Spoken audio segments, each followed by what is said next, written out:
رسمي. وبعدين بنشوف انه متوجهين للواجهة اللي بعد كده الجراند لاين، وده البحر اللي محدش بيعرف يعدي او ما بيعرفش يخرج منه، يعني ما بيعرفش يعديه وما بيعرفش يخرج منه.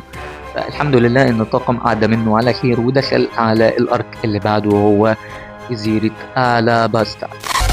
طبعا بنشوف انه لوفي والطاقم بتاعه بيروحوا الاباستا علشان يحرروا حد في الطاقم انضم حديثا برضه وكان مهم جدا في الأحداث إنها فيفي. فبنشوف لوفي متجه إن هو يواجه من أقوى شخصيات القصة وهي كروكودايل اللي هو تشيتشيبوكاي تابع للحكومة البحرية.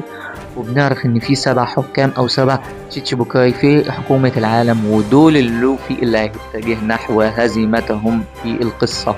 طبعا هو لوفي بيواجهه لأول مرة وبيخسر، وبعدين لتاني مرة وبيكسب. طبعا هو بيكتشف ان نقطة ضعفه في خلال الفايت هي الماء، وانه هو مش منيع ضد الماء، بالعكس انه الماء بيكون سبب ضعف قوته وسبب ضعف الفاكهة بتاعته اللي هي صحراء نومي او رمال نومي، مش فاكر يا لا. بعد كده بنتجه نحو الارك اللي بعد كده واللي هو ارك الانسلوبي واعلان الحرب على حكومة العالم لاختطافهم روبي. طبعا بنشوف انه احد افراد الطاقم انضم جديد وهي روبن. طبعا ما كانش حد مرحب بيها لانها كانت اليد اليمنى لكروكودايل، بس في الاخر وافقوا وانضمت للطاقم. وبكده بنكون ضمينا الطاقم.